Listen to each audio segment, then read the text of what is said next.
Je vais redonner la parole à présent à Madame Amina Mohamed, vice-secrétaire générale des Nations Unies. Merci beaucoup, Monsieur le Président, Excellences. Je voudrais tout d'abord remercier les États membres de leur participation et de leur soutien au système des Nations Unies, au secrétariat de l'ONU 80 sur la refonte régionale. J'aimerais vous présenter l'état d'avancement des travaux actuellement en cours. Il s'agit, je rappelle, d'une tâche complexe. Nous devons tenir compte des 3 piliers dans la réponse que doit apporter l'ONU. La remise à plat régionale est à la croisée des chemins. Les régions assument davantage de responsabilités aujourd'hui et sont confrontées à des difficultés qui sont liées de plus en plus compliquées. Ils le font alors que les ressources sont limitées. Ceci étant dit, l'architecture de coordination régionale qui a été mise en place lors de la réforme du système de développement des Nations Unies en 2018 nous a mis sur une base beaucoup plus solide. En effet, les plateformes de collaboration qui sont coprésidées par les commissions économiques régionales et par le PNUD en particulier ont été un pas dans la bonne direction. Pour la première fois, des entités au niveau du système des Nations Unies travaillent par le biais d'un mécanisme unique. Elles sont soutenues par le Bureau pour la coordination des activités de développement. Ceci nous a permis de combler les fossés entre le travail opérationnel et le travail normatif, ce qui nous a ralenti pendant trop longtemps. Nous obtenons des résultats concrets déjà. Les régions font face à des problèmes auxquels les pays seuls ne peuvent pas faire face tout seuls, des questions transfrontières entre autres. L'accès à l'expertise au niveau régional est meilleur, le niveau de satisfaction a augmenté auprès des gouvernements. Nous avons déjà des exemples de succès, des plateformes concernant les objectifs de développement durable en Afrique pour coordonner par exemple les activités climatiques en Amérique latine et en Amérique latine par exemple et en Afrique. Des consultations et des enquêtes ont été organisées dans le cadre de cette remise à plat. Cependant, celle-ci indique que les progrès sont encore incomplets. Au cours des 8 derniers mois, Madame Nakamitsu, qui a aidé à façonner les recommandations dont vous êtes saisis, et moi-même, nous sommes entretenus avec les institutions régionales. Le secrétaire général adjoint, M. Jens Vandel, a fait un travail fondamental. Il va vous présenter ses conclusions. Il y a 4 lacunes qui ressortent dans nos recommandations. Tout d'abord, nous observons qu'il y a une déconnexion entre le volet régional et national. La compétence régionale ou l'expertise régionale ne débouche pas directement sur un soutien au niveau national et nous n'avons pas tiré les enseignements de la mise en œuvre qui ensuite viendrait rétroalimenter les politiques au niveau international. Ensuite, il y a un accès qui est morcelé pour ce qui est de l'accès à l'expertise et aux connaissances. Le système a des capacités, il n'y a pas d'interface, il n'y a pas de système prévisible qui permette au pays d'avoir accès à un soutien au niveau régional, il n'y a pas non plus de plateformes communes qui permettent de répondre à la demande et la mettre en contact avec ceux qui fournissent cette assistance. La coordination s'est améliorée également, cependant la mise en œuvre sur le terrain n'est pas suffisante.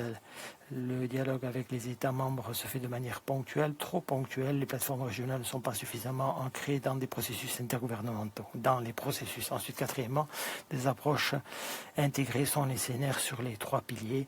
Ces approches ne sont pas suffisantes, elles ne sont pas suffisamment encore institutionnalisées au niveau régional. Les structures régionales continuent de travailler de manière cloisonnée, il n'y a pas d'analyse conjointe, de planification, d'élaboration de programmes conjoints.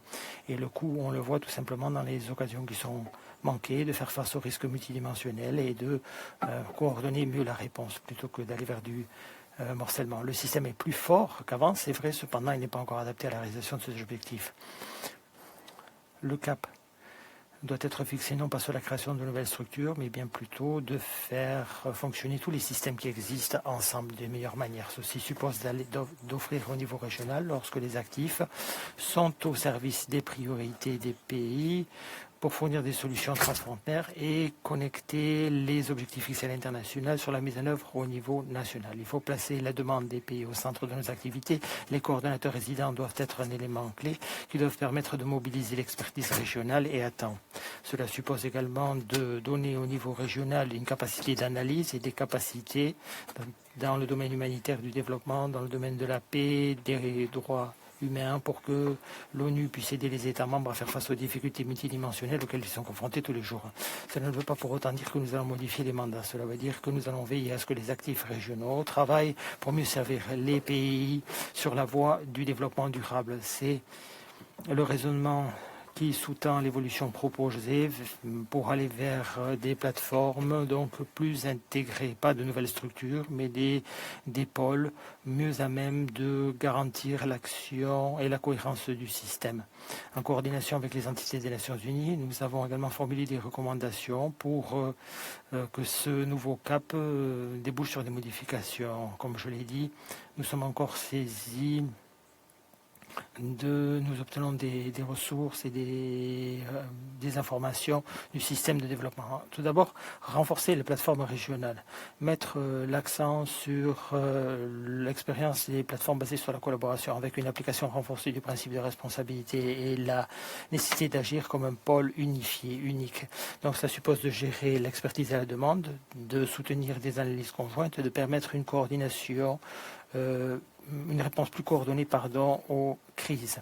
Ensuite, nous devons renforcer le niveau régional et le niveau national. Les cadres de coopération, les plans de cadre doivent venir en fait le cadre dans lequel se fait le soutien, ou est fourni le soutien par les équipes pays, pour que les coalitions, les alliances, les partenariats au niveau régional soient conformes aux priorités des pays.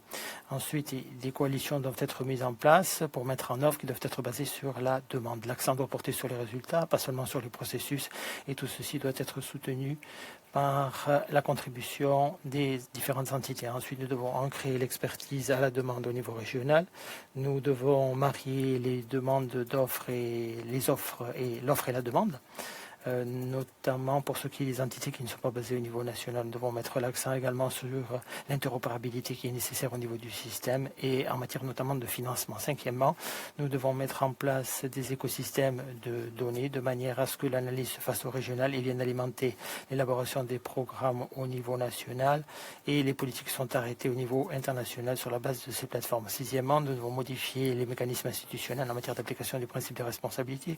Nous devons ancrer cela dans les institutions, lier cela plus clairement à l'ECOSOC et lier également cela aux institutions qui prennent des décisions au niveau régional. Ensuite, nous devons optimiser l'empreinte régionale, nous devons co-implanter, nous devons mieux mettre en conformité les capacités et marier le travail et les ressources nécessaires pour y accomplir. Et le secrétaire général, M. Vandel, y reviendra très bientôt. Enfin, nous voudrions mettre l'accent sur le financement et les partenariats, pas par de nouveaux mécanismes, mais en utilisant les instruments dont nous disposons déjà, et nous en avons de nombreux, un mécanisme de financement plus souple, un approfondissement du dialogue institutionnel avec les organisations régionales et les institutions financières internationales. Monsieur le Président et les ambassadeurs, la remise à part régionale n'a pas pour but de réinventer la roue. Il faut améliorer le système, préciser ses objectifs, renforcer les interfaces et comprendre que nous comprenions bien la finalité des 3 piliers sur lesquels nous travaillons. Le succès dépendra bien sûr, notre succès dépendra non seulement de l'architecture mais de la mise en œuvre.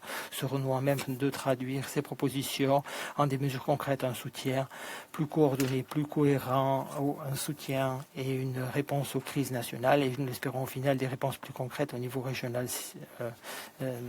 Si nous y arrivons, le niveau régional pourra être au final une passerelle liant l'ambition au niveau international avec l'action au niveau local. Merci. Je remercie la vice-secrétaire générale pour sa déclaration. Merci Madame Mohamed.